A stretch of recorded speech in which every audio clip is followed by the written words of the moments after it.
Hello. I think it's still okay. Can you hear me okay? Oh, wait. You just have to unmute yourself. Mute. Okay. Hi, Keishan. Hello. I am so excited. Me too. I've been looking forward to this for sure. So have I. So have I for so many reasons. And I'm also I can't wait to hear. oh my gosh, oh my gosh. I'm also just excited to just be back in my workspace. So Mhm. there's a co-working space that's here at my apartment that had been closed since November. And so I was really truly working like from home at home, which was a little challenging for me for a couple of reasons. And so when it reopened on Monday, this is like my second day back after about a 10-day sabbatical from like all things work related. And so I'm just like happy to be back. This is my second podcast recording this week because apparently my past self gave my future self some very easy introduction back into working. So I haven't had any like coaching sessions this week. It's just been podcasting, which has been really cool. So that's one reason I'm excited. And secondly, just excited to talk with you again, like in a more official capacity. So I just want to say, Yes. before we get started, this, like I said before, this is meant to just to flow very much like a natural conversation. I'm going to ask you some questions, and the invitation is for you to take up as much or as little space as you'd like with your answers.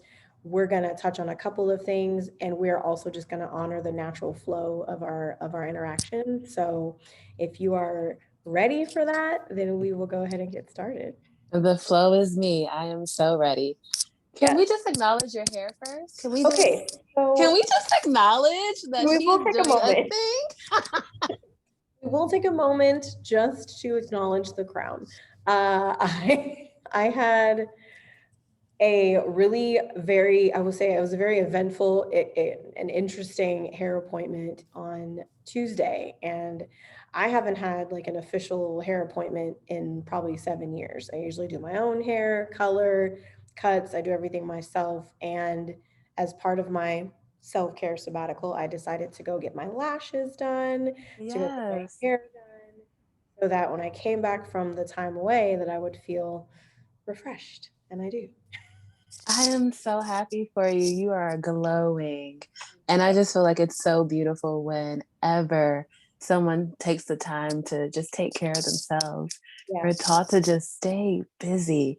But I feel like one of the ways to just honor yourself is to do what you need to do for you. And so a 10-day sabbatical, I am so happy. I'm so glad because you deserve. And look at I you. I appreciate it. I appreciate it. So I also will say um, that I did not plan ahead for my food delivery. So there will be a possibility that I may have to pause our recording and then meet the Uber person at the door to gather my food in about 20 minutes. Just a heads up. Oh, Just that is totally fine. Include your delivery person in the podcast. Say exactly. hey. So just be a part of this very real experience of what life is like Exactly. It's during just life. it's time. So I'm going to give you the floor, give you the mic, and the opportunity to introduce yourself to the listeners and viewers by just telling us your name, where you're from, and what you stand for. Oh, what I stand for. Okay. Well, I'm Keita Love. I am a Reiki practitioner from Washington, D.C. But out the womb, I feel like I've always had a California heart. So, like, I would always say I'm from D.C., but I just feel like I have the vibe of someone who prefers joy over stress. And I know that DC has a lot of transplants, and stress is how we get things done here. But I've always felt really disconnected from that, and so that's led me on a journey of spirituality, and has just been really amazing to be able to be so insightful and take ownership of who I am and really learn to empower all of me versus really succumbing to societal standards, environment standards, uh, just anyone's standards but my own. Mm, And I feel like that's a really great way to To really sum up what I stand for individuality. I stand for progression within self. I stand for healing self, honoring self. And that doesn't mean don't fuck up. Is it okay if I curse? I'm It's not all going to do it too much. okay. Yes. Okay. I usually say that in my spiel, like use whatever language or what was it? Language, body language, verbal language, or otherwise that you feel will best express yourself. I tried to keep the camera above my hands because I know I can be very expressive. So I was trying to be intentional about that at the bare Well, minimum. I'm super expressive with my hands too, and as you can see, is they all up in the frame, so it's fine. Yes, yes. So yeah, I just stand for the healing of self, taking Mhm. ownership of self, and trying your best to enjoy what that means. Agreed. Agreed. I think that taking ownership of our healing is something that I feel like only recently has become normalized or has started to become normalized, especially when we think about if we own the traumas, whether we want them or not, then why should we also not own the healing? And understanding that healing is a process, it is not a destination, it is a process, it is a journey. And yesterday I was listening to this meditation during my walk, and there was a quote, kind of paraphrasing, where he said, healing is not about fixing, healing is about accepting what is disclosed when you go back and review your traumas, accepting it. It's coming from a place of acceptance, not fixing it, not fixing ourselves, but instead accepting ourselves is the healing process and saying, oh yes, that happened. Oh yes, that hurt. Oh yes, I was disappointed by that. And I accept that experience and I choose to move forward in whatever way that looks like, as opposed to looking at healing like it's meant to go back and undo things or Mm-hmm. fix things. And it's like, well, no, no. It's just like when someone breaks a bone, the bone is broken. They can reset it as much as possible, but the bone will never fuse fully back together the way it was before the break because it's Mm-hmm. healed. It's different now. So, yeah, thank you. I love that and totally resonate with that because I feel like for sure, when I got into spirituality, it can be really overwhelming and it can make you feel like there are so many things wrong with you. Mhm. And then that becomes problematic in itself.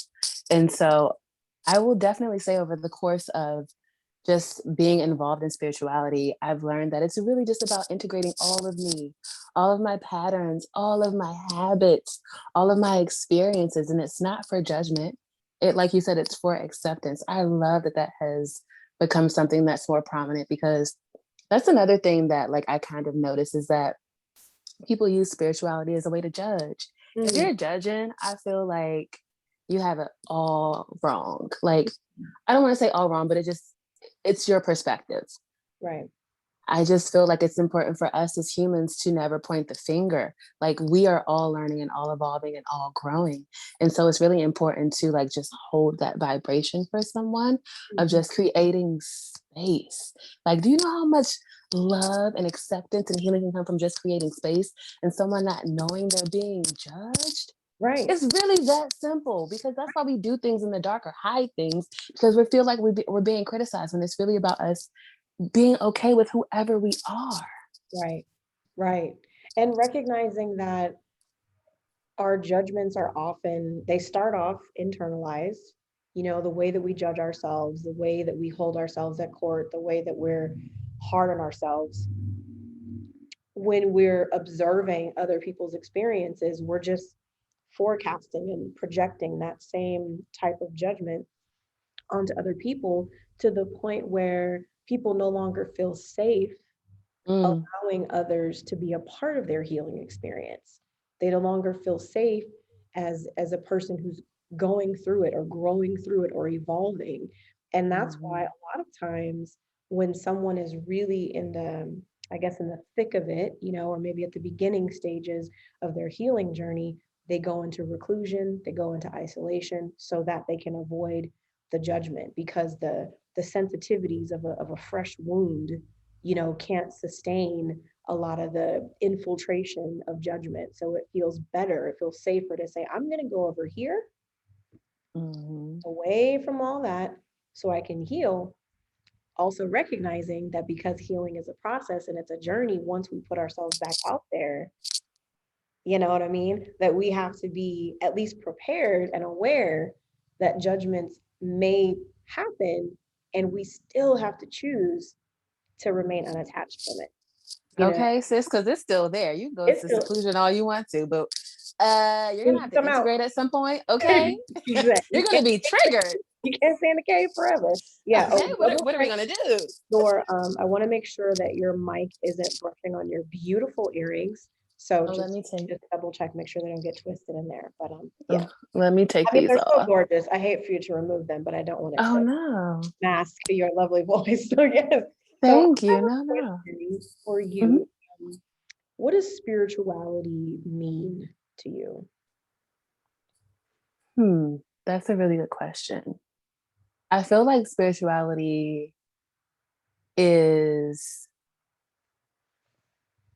connection to self, Mm, connection to intuition, connection to honoring self. I just want to keep going back to ownership. I mhm, don't think we're taught to take ownership of self, of our emotions, of our own journeys and our own process. And I feel like spirituality is the process of allowing you to meet your heart, to meet your whole self mhm, without judgment, learning what that means for you, and just fully learning to embody that. mhm, I feel like spirituality is the the compass for love. mhm. And I know not everyone feels connected to spirituality or religion, but I really feel like it's being connected to just yourself, your spirit, your own energy, and then translating that into something that is so pure and untainted. I love that. That's a really good question, Keyshawn. What? I I want to mean, hear your perspective too. I be podcasting and whatnot. I be having conversations. No, I love that. I love your answer that spirituality is about connection to self, because I think that sometimes when we hear the term spirituality based on whatever our programming is or our background, is that we often think of connection to something outside of ourselves. The recognition of something outside of ourselves, or the acknowledgement of something that is greater than us. That when we think about spirituality, we're thinking about an external relationship as opposed to an internal relationship. And so I like what you said about spirituality as rooted in connection to self, because when I think about spirituality versus religion or even a religious relationship, I feel very much the same way, that it was Yeah. the recognition of myself within myself, my own ideas, my own views, my own beliefs, my own, shortcomings, my own peaks, my own pitfalls, my own perspectives, my own perceptions. When I started to really recognize that, is when I really felt that thing that people talk about when they're like, when you feel with the spirit, you know what I'm saying? I'm like, Yeah. when I feel with Keyshawn, yeah, I like that. That's like, is that the spirit we've been talking about this whole time? Because she's is fantastic. You know what I mean? Mhm. And so for me, spirituality means to me is a recognition and acknowledgement of the power that lies within, and knowing that the power that lies within is greater than any power that is outside of ourselves. Mm. I Yeah. feel like I really wish that was something that was taught in school. It's something that you have to figure out along the way. But if we were taught to really embody who we are, to think for ourselves, I feel like that would help so many kids just fully be themselves instead of trying to navigate a world that is just out of pocket. Okay, that's the best way I can say it. Basically. It's All out the of way pocket. out of pocket, not even on the pocket, just all outside the lines and everything. No, I agree. I mean, I have theories on why I would say it's spirituality or self-awareness or a conviction of self is not really taught, because then we would be creating a free thinking society. And I don't know if that really goes in alignment with the controlled society that we currently exist in. So Okay. I think that is one of my, goals and intentions as a parent, is to raise a free thinking human being, is to encourage and empower my son to know, even if we don't agree, I recognize that you came here with your own journey, with your own destiny, and I'm just really here on my own journey and my own destiny. We're just co-creating right now, brother. So, what I'm saying, we're going to integrate in some situations we're going to segregate. But I love you. You know what I mean? And I'm here out of love and out of support.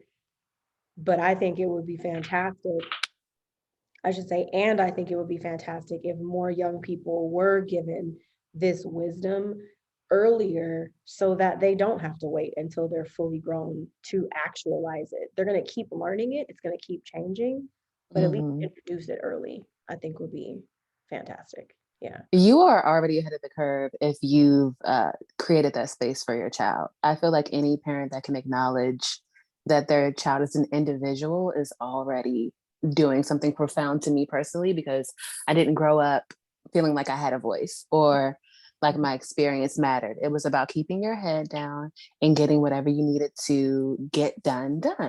Make good grades, and that's it. You're a child. You can go have fun occasionally, but because you grew up on Division Avenue, you should probably stay in the house because you divided the hoods. Because you So, so it was really about just like keeping your head down, getting good grades, so you can get a good job, and then that's gonna be all you need. But right. I'm emotional. I'm an empath. What do I do about all the things that I feel? Yeah. Or even just I'm a person. Okay, I'm not a robot. I'm a human being with emotions, like you said, with experiences, with beliefs, with hopes, dreams, fears, and everything in between. And could I get some instruction on that? Please. However, what I think we're realizing, I was having a conversation earlier this week. What we're realizing is we only got what they gave us. Our caretakers, parents, grandparents, otherwise, we only got what they gave us. They couldn't give what they didn't have. And Mm-hmm. so, because of that, we did go into the world with a certain lack, so to speak, or maybe even a certain opportunity to be able to acquire more, to actualize more. Just like my son will go into the world and he's going to acquire more than what I gave, and then it's going to continue. Mm-hmm. So the hope, I would say, is the more that we start to actualize and the more vocal we are about it and the more that we express it, then the quicker we'll start to see the changes happening. And it won't necessarily have to be generational. It could be a little quick, a little sooner than that. So I definitely feel that because even with your son, I didn't grow up really doing any extracurricular activities. It was always about academic standards. mhm, So the fact that he's in school for film, which is something that I wanted to explore, but mhm, it was frowned upon because there's no money in that. I find that it is just so encouraging to see young people actually honoring their creativity and honoring their voices and honoring themselves.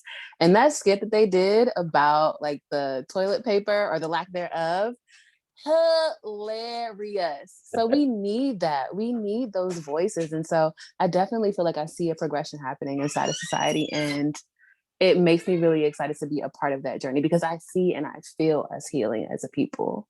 agreed. I agree. I think that even something as simple as the practice of self-care, and that something as simple as saying to my son, like, you need to take care of yourself, you need to make sure you're getting some rest, you need to make sure that you're not pouring so much of yourself out that you're depleted.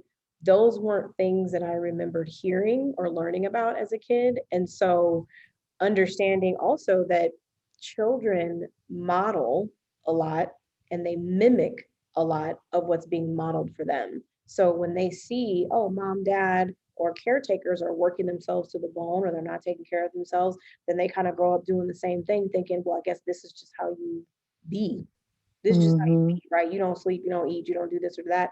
So I've been very intentional about making sure that I model certain behaviors for him. And this does not mean by any stretch of the imagination that I did not make some mistakes along the way and still left room to even be acknowledged or checked in a sense, not in a disrespectful way, but for my Mm-hmm. son to be like, but you told me that I should XYZ. So how come you ain't XYZ? And I'm like, you know what, brother? You're right. let me go handle myself. Let me go take care of myself. You good for a little while? Cool, because I need a nap. So yeah, it's having Come on, that, Mira. having that. Hey, I mean, that's what they're here for. So I Mhm. want to ask you a little bit about when I before the podcast, I send out a questionnaire and I'm super intentional about some of the questions that I ask on there because I just think it's a cool way to get to know each other a little bit more. And I'm always very curious about how people are going to respond. And one of the questions was, it might have been a couple weeks ago, so I don't know if you remember what you I said, don't. but one of the questions was if you woke up tomorrow morning with $100 million in your bank account, what is the first thing that you would do? And your response was the first thing I would do is purchase a loft space in Chicago, pay all my bills in advance for a year, pay off all my debt while simultaneously creating a master plan with my team to heal and empower Black women and children with this new financial freedom that we have. Does that still sound like you?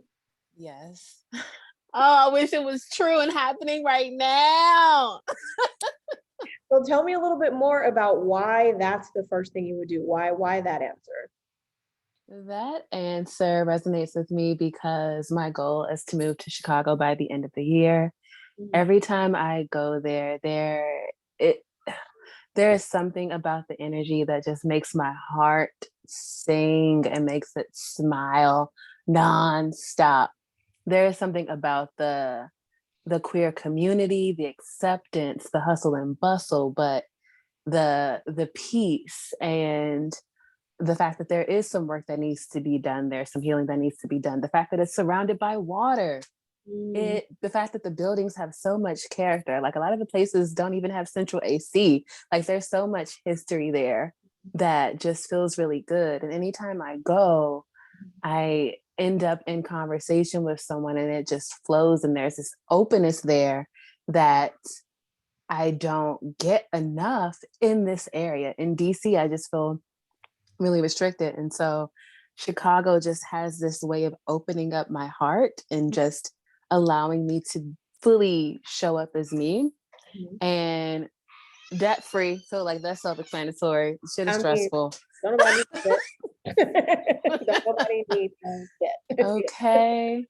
And I think the reason I would want to pay my bills in advance for a year is just so that's something that I don't have to even consider or worry about because it is something that is is something that I have to consider. And so just to take one thing off of my plate.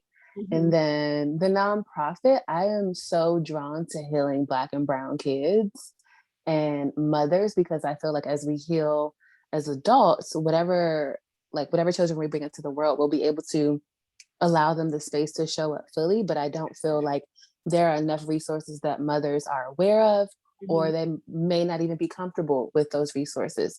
And mhm, so I would love to just be able to roll out some kind of plan that makes healing more accessible and more relatable mhm.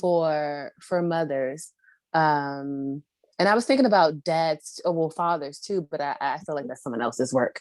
Um, Hey, no, no, that's real. We're gonna put a pin in that and come back to it, but continue. Yes. Yeah, that's not for me. Uh, but I love when I meet kids who are just so aware of themselves, but they may not be able to fully like access themselves in a healthy way. Mhm, And I know that for me as a child, I was always called a crybaby. There was just so many emotions that I experienced, and I felt like I had to bottle those up. And I just don't want I would love to just be able to help kids navigate that space.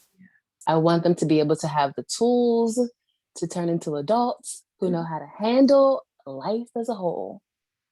I love So that is, yeah, that's it. something that really rings true to me. Teaching teaching children the power of emotional intelligence and emotional expression and emotional acceptance is so key to their overall development. And the fact that it hasn't happened so far. Like the fact that it's happening now, thank God, there are some parents who are actually tapped in, tuned in, and caretakers that are like, okay, yes, this is something that I wish I had known when I was a child. I wish that I knew how to navigate that. Like you said, growing up as a person who, you know, is an empath, I'm cancer, I'm the oldest of all the kids, definitely feeling all the feelings all the time, and being told as a child, stop crying, being told as a child, well, you shouldn't be angry. Well, you're not supposed to say that. You're not supposed to say this. And saying, like, I'm sorry, I'm 9. I want to cry right now. And I'm gonna cry and because I want to. And what you gonna do about it? You know what I mean? So recognizing that the importance of getting in the habits and the practice of embracing our emotional experiences instead of feeling obligated not to, for the Mm-hmm. purpose of somebody else's emotional experiences not being impacted by our emotional experiences. Instead of recognizing we all out here feeling all the feelings. So instead of us trying to act like we're not feeling the feelings or trying to limit our ability to feel the feelings so we don't disrupt somebody else's flow, then everybody's out here bottling things up. Everybody's out here developing dis-ease within their bodies and dysfunction within their relationships. And for what? For what? Because For we're what? all uncomfortable. So let's just be uncomfortable and heal. Exactly. Because at least if we're uncomfortable in the healing process, eventually we'll be more comfortable with whatever happened then so that we can Mm-hmm. develop some space to be able to navigate what's to come.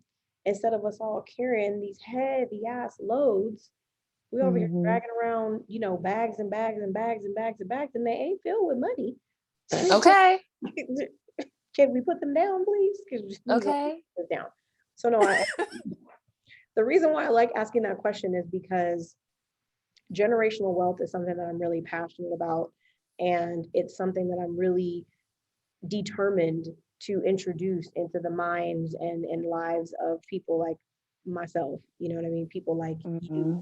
people who know that it's out there and know that it exists, but maybe haven't actually seen it modeled and manifested in real life. And so giving ourselves the opportunity to even consider what we would do if we had it is an important part of the manifesting of it. Giving Mm-hmm. ourselves a chance to just think, what would I do if I did? What would I it, love that. you know what I mean? Mm-hmm. To know that I could purchase the space that I want, that I could set myself up comfortably, and that I could give back. And that's what I love the most about people's answers is that whenever I see the give back, I'm like, that's what I'm talking about. Keep it in circulation. Yes, that makes me happy. That is the goal. And I feel like I've just met people in the past who had access but never wanted to share the knowledge, which doesn't feel good. But, you know, to each its own. I really just feel like there is a huge mindset shift that has to happen to even conceptualize that. And that is a process. I grew up never thinking that I would ever own property, like, because I just didn't really see it modeled. Mm-hmm. I had a few family members who owned homes, but used to growing up in apartments. And so I started like feeling like, you know, certain things are actually accessible and I can do it. And so that mindset shift, I still am trying to figure out how to translate that to people who just don't understand the discord between your mindset and like your money habits. Mm-hmm. I was able to like manifest a mentor who was a millionaire like so many times over. And my brain could not register what he was trying to teach me. It took me a whole year to Mm-hmm. really understand all the things that he was teaching me. And it's starting to come now with ease. And so, like, just knowing and trusting that process of that mindset shift when it comes to money is so beautiful because, especially like as a Black person who grew up in a household where it was really about survival mode, that's why like emotions wasn't a topic. There's nothing to talk about with emotions. We're trying to survive, eat. Like, let's just make sure we can make it home. It might not be a safe space or environment, let's just make sure we got these beans or whatever it is. Like, You're just trying not to die. Okay. We're pretty trying much. to die from starvation. We're trying not to die from violence. We just trying not to die. That was the order of the Exactly. day. Yeah. Exactly. So now we're integrating like all of the things that we've learned as far as like surviving to actually thriving. And that feels so good. It feels so limitless. It does. It does. And it is a mindset shift. You know, when I walked away from my last corporate job, shit, it's almost 10 years ago now. I remember going to this, yes, it's been a journey. I remember going to this seminar, and one of those seminars where they're like, buy the book and then come here and learn how to be a millionaire, kind of thing. And I bought the book and I started reading it before the actual seminar started. And I was drawn to this particular experience because I read in the first couple of pages that becoming a millionaire begins with a mindset shift. It begins with a change in your belief systems about money. It begins with a change in your relationship with money. It begins there. I can give you all kinds of financial advice and all kinds of investment advice and all kinds of money advice. However, if internally you don't believe that you deserve it, that you are capable of sustaining it, that you're capable of creating it, all that's going to fall on deaf ears and it's not going to matter. My Man. my son's father is a financial advisor. And when I was pregnant with my son almost 20 years ago, he was studying to get all his licenses and get all the Series 7 and this and that and 626. But for some reason, we've never had no damn money. So I was like, now how are you out here telling these people how to make investments and we don't have nothing but beans and peanut butter in the kitchen? What class did you miss? You know what I'm saying? What note did you not take? Right. And so it was because at the time, oh, hold on one second, sweetie. Let me double check this Uber situation. Of course. Those, Oh. yeah, I'm very excited about them. Mm. So thank you for that pause. So Of course. what I wanted to share, or what I wanted to ask more so is, what are some of the belief systems or views about money or generational wealth that you were experiencing during the first year that you were working with this mentor? What are some things that were coming up for you? Oof. So it was just a really, I think, challenging for me to just create the new synapses around asking for help. Mm-hmm. Um, and learning that I don't have to do everything on my own. I think that was the biggest thing. They would give me assignments every now and again, and I would spend so much time trying to figure it out on my own. But if you have resources, Mm-hmm. use them. That was a really huge takeaway for me. And that's helped me shift the mindset around what I'm creating as far Mm-hmm. as my vision and spirituality goes. I've started integrating people in my life into my vision who I feel I can hold space for it and really uphold it and will not uh, deter it in any way. And Right. so that feels really good. I don't have to hold things so close to my heart that I can't share them. I feel like there is power in numbers, and it's just about finding your tribe and integrating that. So I feel like that translates to money because then that means that I'm still going to learn the things that I need to learn. So I know I'm not being taken advantage of, but I can hire people to do the things that do not spark joy for me or make me waste energy. And that has been a huge shift for me. Yeah, absolutely. They, yeah, they definitely instilled in me that they wanted me to at least have base knowledge of things, Mhm. but ask for help. It's about trust. Mm-hmm. one of my biggest barriers between me and the bags that I wanted to acquire was a lack of trust. A lack of Mm, trust in my own ability to be able to manage finances like a millionaire, a lack of trust in the ability to hire the right people to help me manage my money, a lack of trust that I could learn the things that I needed to learn, a lack of my own ability to be able to really acquire this knowledge and really understand it and consume it and digest it so much so that I could teach other people. It was a lack of trust for me. And so mhm, what happens is when we don't ask for assistance, it's typically because A, we don't trust that someone's going to want it as much as we do, or we don't trust that they're going to have our best interest, at all times, or we just don't trust that it's going to work out because it hasn't worked out before. Maybe somebody told us that it wasn't going to work out or whatever, and we go with that. mhm. What I recognize too about asking for help is that it's understanding I don't want to micromanage every single aspect of my life. I don't have time for that. I don't want to make time for that. What I want is freedom. I want freedom. Okay. And part of having freedom is delegation and support. Okay. So I'm like, who can I hire to take care of this shit so I don't have to? All Okay. I have to do is wake up in the morning with $100 million in my bank account. Ma'am, How come do we do on. that? What does that look like? Okay. Yes. What And class do I living in take? that, living And in that that, vibration. living in that vibration, Mm-hmm. and knowing that it doesn't mean that mistakes haven't been made or that Mm-hmm. missteps won't happen in the future. But if I'm operating from a place of knowing that I'm going to be divinely guided to the people that I'm meant to align with, that I'm going to set myself up to have the opportunities that I need to have, that I'm going to be in the right place at the right time with the right people to get the right shit.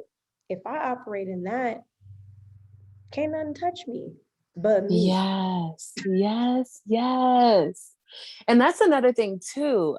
They used opportunities like in a way I've never seen before. They Mm, were always open to having conversations. And it wasn't to get anything from anyone. It was just a level of openness that I have experienced in my lifetime, but I know that over the course of my years, you want to start protecting yourself because you feel like you might be taken advantage of, or you start to feel like people don't always have your best interest at heart. So, like you were saying, it's that lack of trust, but there is a level of openness that you have to continue to just flow in as mhm, you just trust that your intuition will guide you to those spaces that you need. So like just seeing them interact with people, just getting on an elevator before COVID times, mhm. before the Panasonic, the panoramic, they would just start conversations with anyone. And I'm Anybody. like, I would not, Mhm, hmm. I'm mhm, avoidant and mhm. I'm just like, my energy is sacred. I don't want to talk to you. I don't want to show today. I don't know you like that. Okay. Yeah. But there's this other side of me that thoroughly enjoys connecting with people. And so what happens when I lean into that space? Mhm, Beauty. mhm. And then the other thing that I learned from them was being comfortable with spending large amounts of money.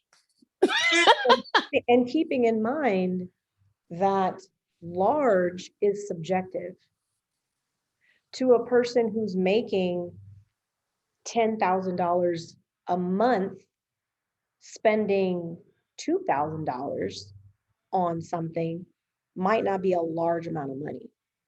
But someone who's making $2,000 a month, spending $200 feels like, "Ew, that's 10% of my motherfucking income. Do I really have that?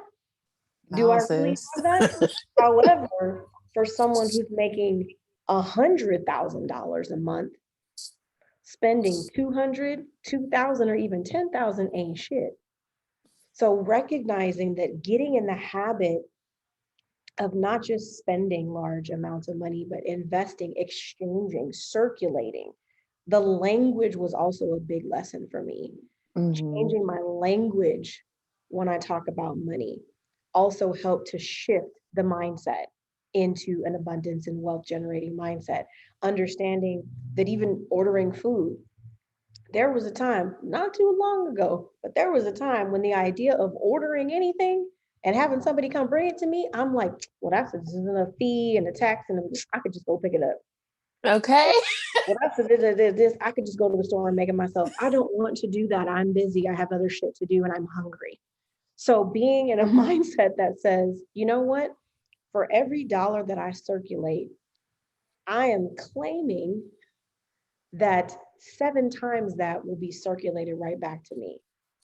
Okay. So operating from that mindset, that belief system, shifting it, because the same way that I was convinced that money was not available, that I was convinced that money was scarce, that I was convinced that I didn't deserve it, I can convince myself of otherwise the same Mm-hmm. way. So getting comfortable with spending, investing, circulating money is what's helped me in a huge way to start to chip away and unlearn that lack mentality, to start to Mm-hmm. remove and release that scarcity mentality. And what's interesting is I was looking at something on Instagram last night, and somebody posted something about, why they show like their bank account or show how much money they're making is because they want people to know that it's possible. And I commented like jokingly, I was like, I ain't trying to have nobody know how much money I'm making. I want them to think I'm over here clipping motherfucking coupons like in like lane, nothing changed. I don't want nobody to come around here begging for shit that I'm not, Okay. because I don't give money away. I give knowledge, I give information, I give direction. And the same way that my mentor, mentors, I should say my money mentors, they didn't just hand me a stack of money and say, figure it out. That's not what they did.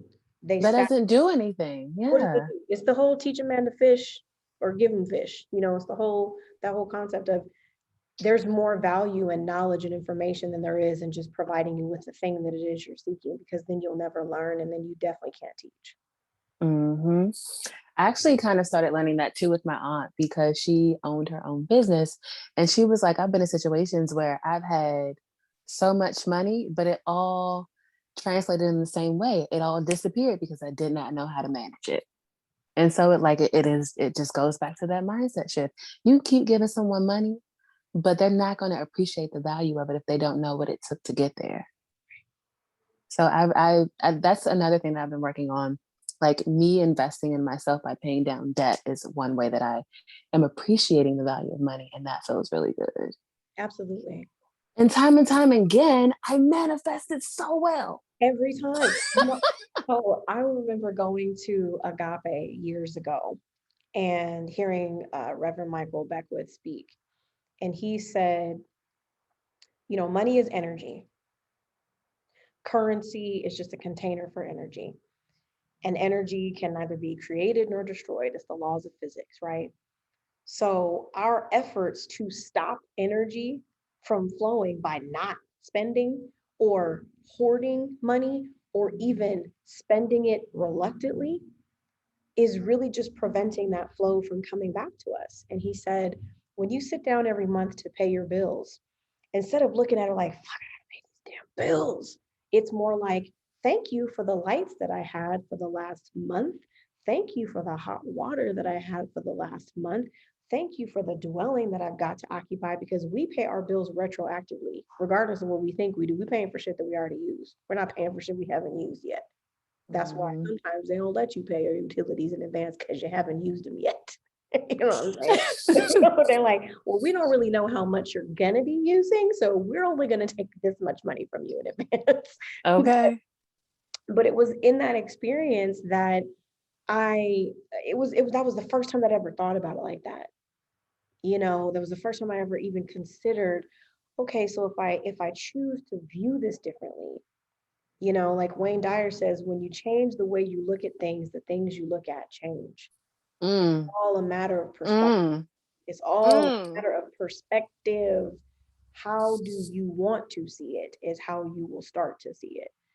And when I think about generational wealth and building wealth and acquisition and manifesting money, there's so many times that I hear people just saying, like, I want, I need, but they haven't even created the container for it yet. Mm-hmm. Where's the gratitude? You can't see it because you're not ready to.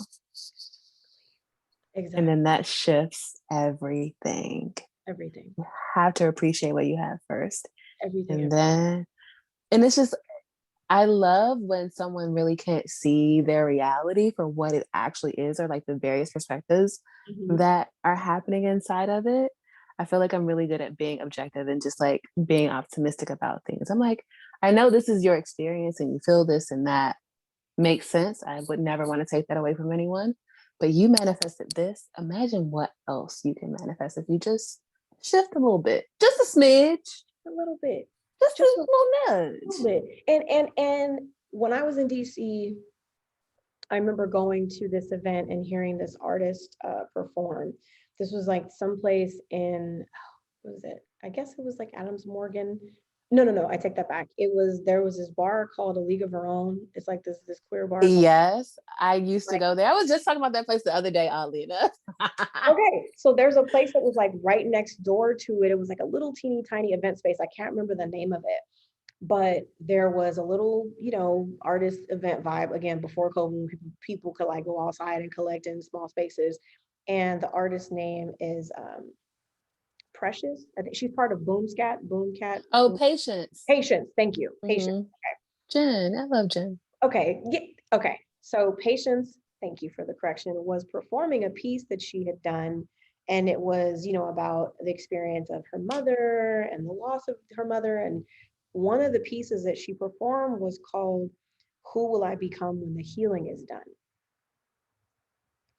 And when I heard that, I was just like, whoa, okay. Mm-hmm.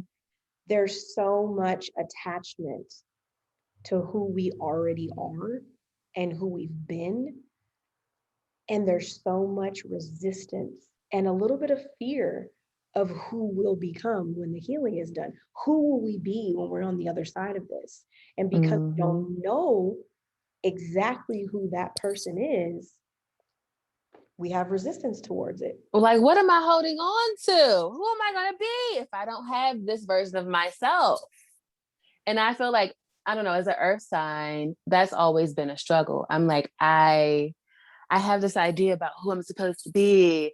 Oh, I have to be this way. I have to be perfect. There can be no issues. I have to just like act like I have everything together, darling. No, honey, no. Let whatever the fuck you think you're supposed to be go, and just be who you are. Choose to be happy. Period. Anybody judging you as a reflection of themselves, let it go. You Mm, don't have to be anything but yourself. And just peeling off those layers, letting go of all the assumptions you made about yourself just allows you to just integrate. I've been learning to say yes more to the mm, things that make me happy instead of the things that I feel like I'm supposed to be doing. And that has made such a difference. It mhm. shows you more of who you are instead of who you think you need to be. All of that. All of that. I remember my son telling me one day, I said, he was probably like 12, maybe 12, 13 years old. And I said, well, it's not supposed to be like that. You're not supposed to do that. And he was like, who said the first supposed to anyway? And I was See? like, see now, sir, when you say introspective things like that, I can't argue. Okay. So you win. Fine, whatever. Who told you to make sense? Okay. Who said it makes sense? I mean, damn, I don't know who said the first supposed to, because that was a great question, because whoever said the first one is who influenced all the rest of the supposed to's, right? Mm-hmm. So I'm going to switch gears. Okay. And this is the portion of the podcast where we shine the light on Kita. And I have this little game I like to play called Complete the Sentence. So I'm going to give you a couple of sentence prompts, and you can take up as much or as little space as you like with your responses. Okay. The first one is, I am happiest when. I am happiest when I'm near water. I love water in any form. I love ponds, lakes, beaches, jacuzzis, pools. Just get me near some water, please. Mm, I'm with that. I am water, and I have to go Yeah. for water. I'm with you on that one. Yes, Cancer. Now I know. I was like, oh, that's why I love How about, I know I'm fed up when. her. Ooh. I know I'm fed up when I just don't care. Like Mm. if I just literally am unbothered, don't want to talk about it, nothing, I'm over it. Mm. If there's no conversation to be had, Yes, I've reached my word count on this particular topic. it's above me now. It has nothing to do with me. I love that. It's above me. It's above me now. Literally out of my brain. Okay. Okay. That's my like new favorite saying. It's above me now. I love it. And it's so, which is so accurate because it's like, no, it's literally above me in the ethers outside of my body and my existence. I therefore have no attachment to it and I am done. Hallelujah. God got it. Or whoever you believe in. How about I know I've made an impact when Oof. That's a really good question because I think one of the things I am learning now is planting seeds, but not necessarily needing to see the seed blossom. And so making an impact.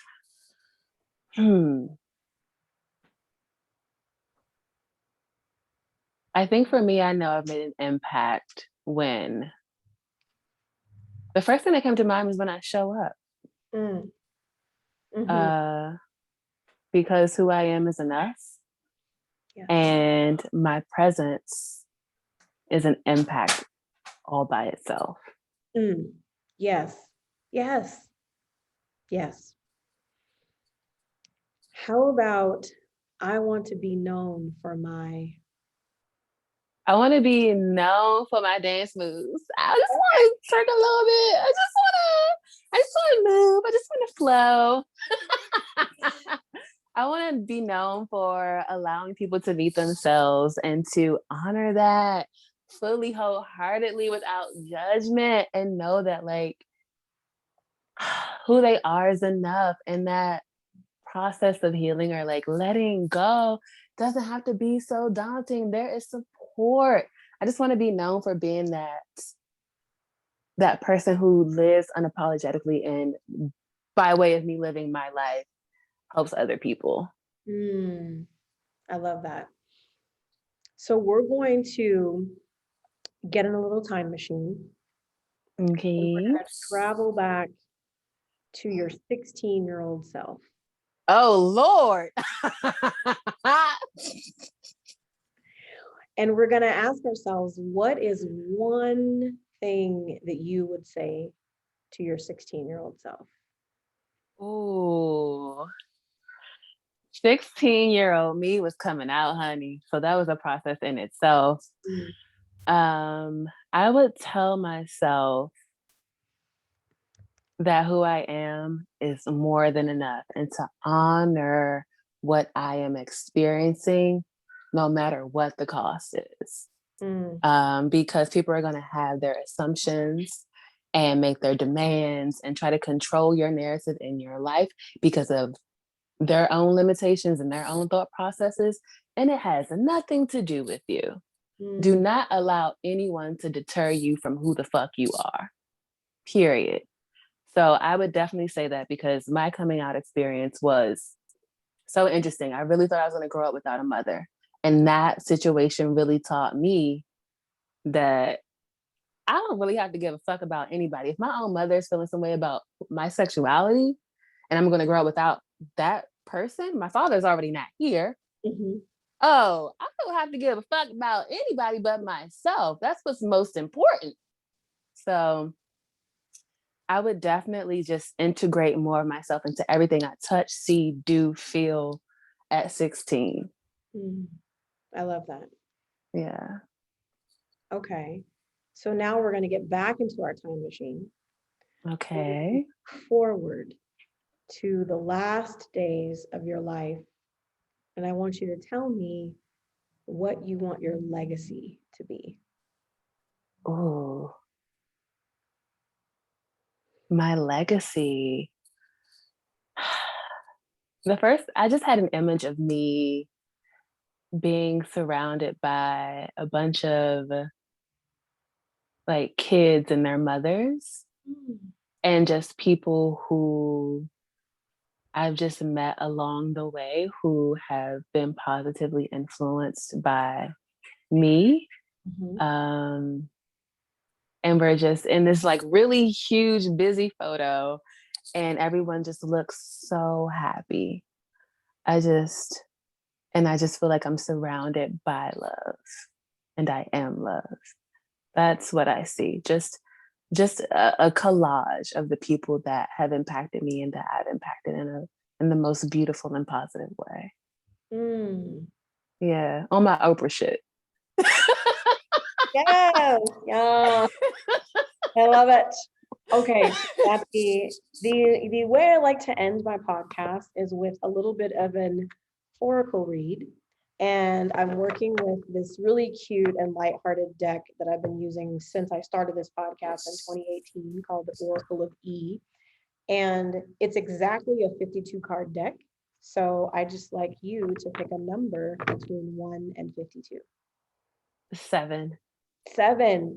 A lot of people love seven. And Really? you believe it or not, and I also pull the card that represents today's date, which is the 19th. Today is also my grandmother's birthday. She transitioned in 2017, and she is showing out today. So I'm acknowledging grandma. Thank you for Yes. Happy conversation. birthday, grandma. Yes. So the message for card number 7 is leaping in love. And it has a little guidebook, and I just like to read directly from it because they're so cute. So, leaping in love. Romeo and Juliet, they've got nothing on you. It's romance time. Whether it's a new partner or falling more in love with your rock star self, become besotted with your dream. Act as if it has already happened. Everything, as they say, is coming up roses, except this time without the thorns. Oh, I love Super cute, right? that. That's cute. I resonate with that. Love it. So the second card, number 19, is Bazinga. It's just a big old exclamation, Bazinga. And the message is, well, well, well, don't you have it going on?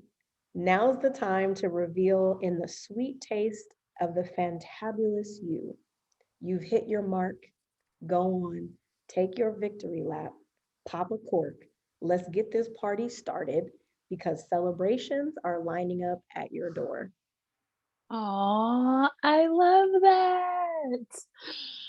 All of this resonates. All of it resonates. What a time to be alive. What a time to be alive. What a A time. dream and a jewel you are, okay? A dream and a jewel.